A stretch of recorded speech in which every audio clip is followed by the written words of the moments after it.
اور نظر بھی آ رہا ہے ہمیں کثرت کے ساتھ جن و انسان دوزخ میں جا رہے ہیں. بخاری اور مسلم کی حدیث ہے, قیامت والے دن اناؤنسمنٹ ہوگی کہ اے آدم علیہ السلام, جنتیوں اور دوستیوں کو الگ کرو. حضرت آدم علیہ السلام پوچھیں گے یا اللہ کتنے جنتی اور کتنے دوست کی؟ تو اللہ تعالیٰ فرمائے گا ہر 1000 میں سے 999 دوست کی اور صرف ایک جنتی. یہ ریشو پروپورشن ہے. اور نبی علیہ السلام فرماتے ہیں یہ وہ وقت ہوگا, اور یہ قرآن حکیم میں بھی سورۃ المزمل میں آیا, کہ لوگ جو ہیں وہ بچے بھی غم کے مارے بوڑھے ہو جائیں گے کہ ہر 1000 میں سے 999 دوست کی اور صرف ایک جنتی. لیکن دنیا میں لوگ کہتے ہیں ایک جنتی میں ہی ہوں گا. اب یہاں پہ وہ 200-250 کے قریب لوگ بیٹھے ہوئے ہیں, اور میں کہوں گا جی میں ایک گولی چلاؤں گا جس کو بھی لگ جائے, تو کوئی نہیں یہ سوچے گا یار کہ یہ 250 میں سے کسی اور کو ہی لگے, یہ ایک ہی چلانی ہے, سارے اٹھ کے بھاگیں گے.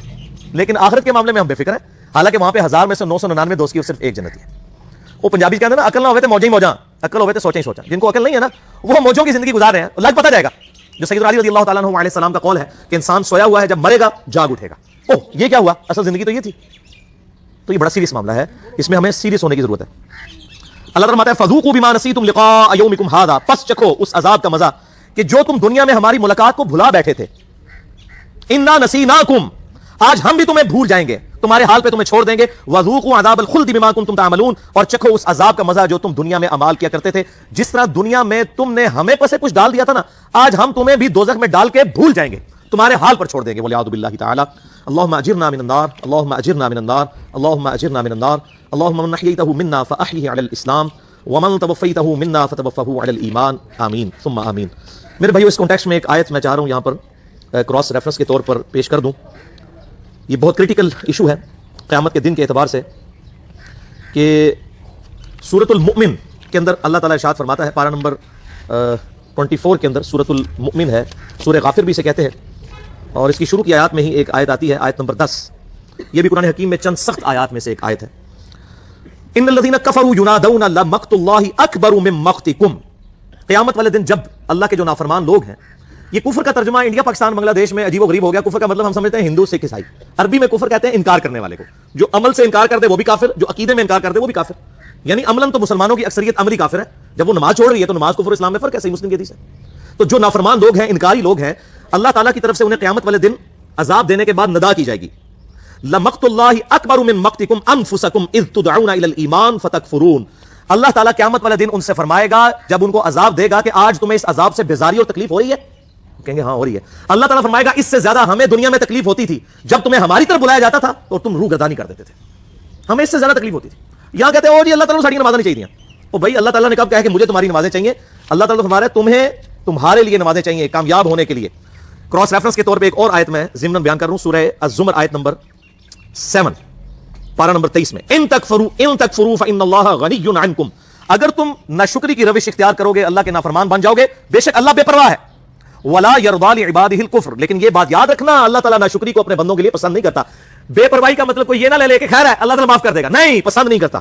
وَإِن تَشْكُرُوا يَرْضَاهُ لَكُمْ, اگر تم شکر گزاری کی روش اختیار کرو گے تو اسی کو اللہ پسند کرے گا. وَلَا تَزِرُ وَازِرَةٌ وِزْرَ أُخْرَى, اور یاد رکھنا کوئی جان قیامت والے دن کسی دوسرے کا بوجھ نہیں اٹھائے گی. ثُمَّ إِلَىٰ رَبِّكُمْ مَرْجِعُكُمْ فَيُنَبِّئُكُم بِمَا كُنتُمْ تَعْمَلُونَ, اس کے بعد تمہیں لوٹ کر تمہارے رب کے پاس جانا ہے, وہ تمہیں بتا دے گا جو کچھ تم دنیا میں عمل کیا کرتے تھے. إِنَّهُ عَلِيمٌ بِذَاتِ الصُّدُورِ, بے شک اللہ تعالیٰ سینوں کے چھپے ہوئے رازوں کو بھی جاننے والا ہے.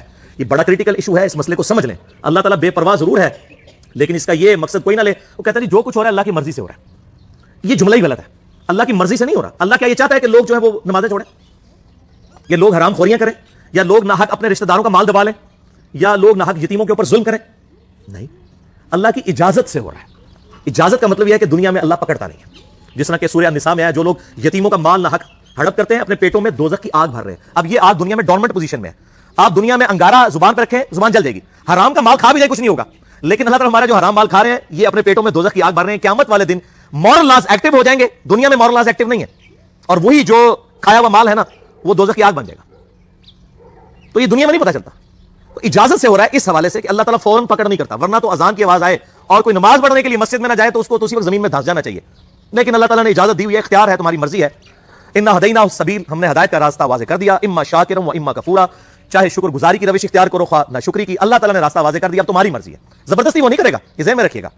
یہ اس کی ضد ہے بندے کے ساتھ کہ جو لوگ کوشش کریں گے نا انہی کو ہدایت ملے گی. والذین جاہدوا فینا لنہدینہم سبلنا, جو لوگ ہماری راہ میں کوشش کریں گے ہم انہی کے لیے اپنی راہیں کھولیں گے. زبردستی اس نے ہدایت نہیں دینی, یہ بالکل اس کو اپنے دماغ میں سے نکال دیں کہ زبردستی ہدایت والا معاملہ ہوگا. انما یؤمن بآیاتنا الذین اذا ذکروا بها خروا سجدا, ایمان والے بندے تو وہ ہیں کہ جب ان کے سامنے ہماری آیات کے ذریعے ان کو نصیحت دلائی جاتی ہے وہ فوراً سجدے میں گر پڑتے ہیں. اللہ اکبر، سبحان ربی الاعلیٰ، سبحان ربی الاعلیٰ، سبحان ربی الاعلیٰ. یہ ٹو باؤ ڈاؤن کرنا کافی ہے. صحیح بخاری کے اندر موجود ہے کہ عبداللہ بن عمر رضی اللہ تعالیٰ عنہ قرآن حکیم بغیر وضو کے بھی پڑھ رہے ہوتے تھے، اور اس دوران جب آیت سجدہ آتی تھی تو بغیر وضو کے ہی اسی حالت میں سواری پہ بیٹھے ہوئے ٹو باؤ ڈاؤن کر کے سجدہ تلاوت کر لیتے تھے. اس کے لیے ماتھا لگانا ضروری نہیں، وہ اعلیٰ ترین درجہ ہے. اگر آپ قرآن پڑھتے ہوئے یہ سجدہ ہے اور آپ یوں کر لیتے ہیں تو یہ سجدہ تلاوت ادا ہو جائے گا. ورکعوا مع الراکعین کے تحت یہ بھی اسی میں آتا ہے. تو اللہ تعالیٰ ہمارے اہل ایمان وہ ہیں، ہماری آیات سے جب ان کو نصیحت کی جاتی ہے وہ سجدے میں یعنی ٹو باؤ ڈاؤن کرتے ہیں، وسبحوا بحمدہم، اور وہ اپنے رب کی تسبیح کرتے ہیں اس کی حمد کے ساتھ. وہم لا یستکبرون، اور ان میں تکبر نہیں ہوتا، اکڑ نہیں ہوتی اہل ایمان کے اندر. یہ تکبر کے اندر پوری قیامت مضمر ہے میرے بھائیوں. صحیح مسلم میں حدیث کہ آپ صلی اللہ علیہ وآلہ وسلم نے فرمایا جس شخص کے دل میں رائی کے دانے کے برابر بھی تکبر ہوا وہ جنت میں نہیں جائے گا. ایک صحابی نے عرض کی یا رسول اللہ صلی اللہ علیہ وآلہ وسلم، بسا اوقات ہمارا دل کرتا ہے کہ ہمارے کپڑے خوبصورت ہوں، ہماری جوتیاں خوبصورت ہوں، ہم اچھے دکھیں، کیا یہ بھی تکبر ہے؟ تو آپ صلی اللہ علیہ وآلہ وسلم نے فرمایا یہ تکبر نہیں ہے، بلکہ اللہ بھی خوبصورت ہے اور خوبصورتی کو پسند فرماتا ہے. تکبر یہ نہیں ہے کہ تم اچھا لباس پہنو یا اچھی جوتیاں پہنو یا اچھے دکھو، بلکہ تکبر یہ ہے کہ تم حق بات سے اناد کر دو اور دوسروں کو حقیر سمجھو. یعنی کسی شخص پہ حقیقت کھل گئی کہ نماز پڑھے بغیر میں مسلمان نہیں ہوں، اب پھر بھی وہ اکڑا ہوا ہے، وہ ہے متکبر. اگر کسی نے اچھے کپڑے پہنے ہوئے ہیں لیکن اس کے باوجود وہ دوسروں کو حقیر سمجھ رہا ہے تو متکبر ہے، اور اگر وہ اچھے کپڑے پہن کے دوسروں کو حقیر نہیں سمجھ رہا کوئی متکبر نہیں ہے. حق بات سے اناد کرنا، اس سے روگردانی کرنا، یہ اصل تکبر ہے. ایک بندے کو صحیح بخاری اور صحیح مسلم سے نماز کا طریقہ کھول کے بتا دیا کہ میرے بھائیوں نبی صلی اللہ علیہ وآلہ وسلم اس طریقے سے سنت کے مطابق نماز پڑھتے تھے کہ رکوع میں جاتے وقت اور رکوع سے اٹھتے وقت رفع الیدین کرتے تھے. اور وہ کہیں ساڑھے بزرگ پاگل سے انہوں نے نہیں پتہ لگا. بھائی بزرگ اللہ کے پاس چلے گئے، وہ اپنے اعمال کے جواب دہی خود کریں گے. ہمارے سامنے جو کتاب و سنت کے دلائل ہیں ہم نے تو اس کے سامنے سر تسلیم خم کرنا ہے، نہ کہ ہم نے کسی اور کو دیکھنا ہے. ہمارے لیے تو آئیڈیل ہمارے محبوب صلی اللہ علیہ وآلہ وسلم کی مبارک ذات ہے، نہ کہ کسی دنیا دار شخص کی یا ہمارے آباء و اجداد ہمارے لیے آئیڈیل ہے. لقد کان لکم فی رسول اللہ اسوۃ حسنہ، بے شک رسول اللہ صلی اللہ علیہ وآلہ وسلم کی زندگی میں تمہارے لیے بہترین نمونہ ہے. الحمدللہ. تو یہ تکبر کی میں نے ڈیفینیشن بھی بتا دی اس حوالے سے. اللہ تعالیٰ فرماتا ہے دنیا میں ان کی حالت کیا تھی؟ تتجافى جنوبهم عن المضاجع يدعون ربهم خوفا وطمعا. ہمارے نیک بندے وہ تھے کہ ان کی پیٹھیں جو ہیں وہ اپنی خوابگاہوں سے، اپنے بستروں سے الگ رہتی تھیں، اور وہ خوف اور لالچ میں ہمیں پکارا کرتے تھے. خوف کس کا؟ آخرت کے دن کا. اور لالچ کس کی؟ جنت کی لالچ. اور یہ جو صوفیاء کے ہاں ایک بڑی مشہور بات آئی اور سیدنا علی کی طرف بھی یہ جھوٹا کال منسوب کیا گیا کہ میں اللہ کے خوف یا جنت کی لالچ میں عبادت نہیں کرتا، یہ بالکل جھوٹ ہے. یہ تو قرآن کے خلاف ہے. یہ آیت دیکھ لیں کہ اہل ایمان کی نشانی ہے کہ وہ اللہ سے خوف بھی کھاتے ہیں اور اللہ سے لالچ بھی رکھتے ہیں جنت کی. مجھے بتائیں جنت کی لالچ کس نے دی ہے؟ اللہ نے. اب کوئی شخص کہتا ہے مجھے جنت نہیں چاہیے تو وہ کس کو نگیٹ کر رہا ہے؟ اللہ کو. دوزخ کا ڈر کس نے سنایا؟ اللہ نے. اگر وہ کہتا ہے مجھے دوزخ کا ڈر نہیں اور عجیب و غریب قسم کی باتیں کرتا ہے، یہ کتاب و سنت کی تعلیمات میں یہ باتیں نہیں ہیں، آپ کی جذباتی ڈاکٹرائن ہے، جذباتی جملے ہیں، ان کی کوئی حقیقت نہیں ہے، یہ صرف جذباتی باتیں. اہل ایمان جو ہے وہ تو اللہ تعالیٰ نے سورۃ الفرقان میں فرمایا کہ اہل ایمان تو دعا کرتے ہیں ربنا اصرف عنا عذاب جہنم ان عذابها کان غراما، اے رب ہمارے ہم سے دوزخ کا عذاب پھیر دے، بے شک دوزخ کا عذاب تو ہمارے گلے کا پھندا بن چکا ہے، یہ لٹکتی ہوئی تلوار ہے ہمارے سر کے اوپر، اللہ ہمیں دوزخ سے رہائی عطا فرما دے. یہاں پہ کہتے ہیں دوزخ کا ڈر نہیں، جنت کی لالچ نہیں ہے. اور اللہ تعالیٰ کیا فرما رہے ہیں کہ اہل ایمان خوف بھی رکھتے ہیں اور امید بھی. ومما رزقناہم ينفقون، اور ہمارے دیے ہوئے مال میں سے ہماری راہ میں خرچ کرتے ہیں. ظاہر ہے جیب وہی ڈھیلی کرے گا جسے آخرت کے ڈیوائن بینک کی امید ہوگی کہ دنیا میں جو کچھ جو ہے وہ خرچ کر رہا ہوں اللہ کے ڈیوائن بینک میں سٹور ہو رہا ہے، اللہ تعالیٰ مجھے 700 گنا اس سے بھی بڑھ کر لوٹائے گا انشاءاللہ. اب آپ لوگوں کو ان دو آیات کے ترجمے کے بعد ان دو آیات کی تشریح بھی سنائی جا چکی ہے انجینئر محمد علی مرزا صاحب کی زبانی، جو کہ کسی مسلک سے تعلق نہیں رکھتے، اپنے آپ کو صرف اور صرف مسلمان کہتے ہیں. تو آپ نے یہ دو آیات کا ترجمہ اور تشریح دونوں سیکھی. اس سے ہمیں کیا پتہ لگا؟ اس سے ہمیں یہ پتہ لگا کہ جو بندہ بیزار ہوتا تھا نا کہ مجھے نماز کا کہا جا رہا ہے، دین کا حکم دیا جا رہا ہے، تو اسے وہ جون سا ہے بیزار ہوتا تھا ان چیزوں سے دور ہوتا تھا، اور اللہ سبحانہ و تعالیٰ کو یہ چیزیں بری لگتی تھیں.